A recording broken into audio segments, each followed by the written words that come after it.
Binansagan ang pagharap ni Vice President Sara Duterte sa Kamara. Kaugnayan sa mahigit 2 billion pesos na proposed budget ng kanyang tanggapan. Nasa frontline ng balitang yan, si Marian Enriquez.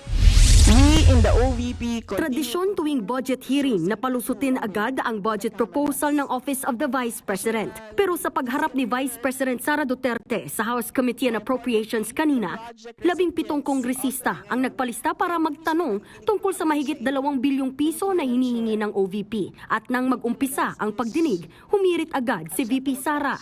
I would like to forgo the opportunity to defend the budget in a question and answer format. I will leave it up to the House to decide on the budget submitted. You know, you've been here many times for our budget briefing, that this is an important part of the budget briefing.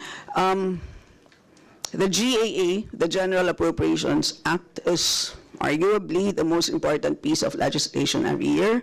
At kasama po ito, ang pagtatanong at pakikinig po sa sagot po ninyo ay napaka-importante pong input sa aming pong trabaho.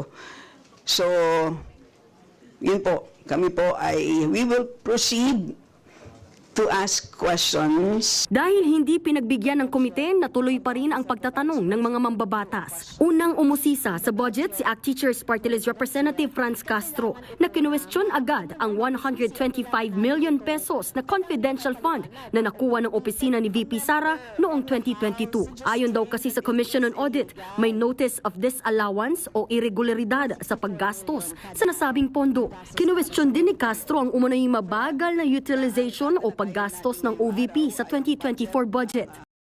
Utilization ay napakababa. Pero syempre comment ko lang, no, mas mabilis siya sa confidential funds.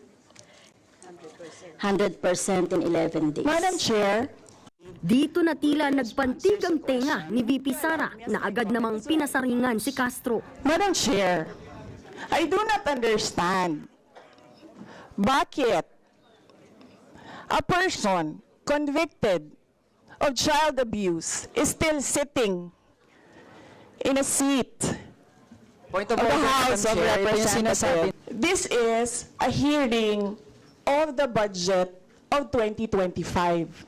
Nasaan dito ang confidential funds? Yung tanong niya, Madam confidential Chair. funds. Nasaan dito? Nasaan? Sa presentation ko kanina, ang haba. Ang confidential funds.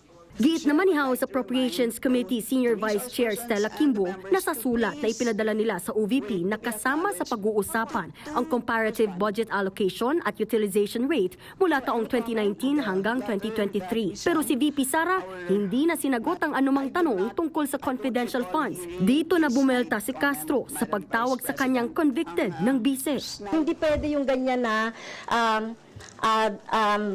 yung tactics na ganyan na parang parang sorry for the pusit, na kapag nasusukol na ang pusit ay nagaano ng maitim na tinta. Kasi yung atin namang pinag-uusapan dito ay budget. No? So wag naman mag-ugaling pusit ang Office of the Vice President. Bakit mo ako kinocrucify for saying a fact that somebody is convicted of child abuse sitting in the chair? Pusit, and then I cannot fire the presiding chair. So bakit? Yes, Bakit napaka one-sided nito, ma'am? noted po. Dahil ba madami kayo dyan sa kabila at nag-iisa ako dito? Dito na sumingit ang kilalang kaalyado ng bise na si dating Pangulo at House Speaker at Pampanga Representative Gloria Macapagal Arroyo. Hirit niya, hindi na raw dapat pinag-uusapan pa ang confidential fund. When we want to question something about performance, we question the 2024 budget, not the 2023 budget. What is being questioned now is the 2023 budget, which was discussed very extensively last year. Pero tinablayan ni Kimbo. I believe we owe it to the people to understand what happened. I think it's worth assessing what we did in 2024 in order to know what to do in 2025. Nagbabalita mula sa Frontline, Marian Enriquez, News 5. Mga kapatid, Lucy Cruz Valdez po, maging maalam at may pakialam sa mga napapanahong balita sa bansa. Tumutok at mag-subscribe sa News 5 social media pages.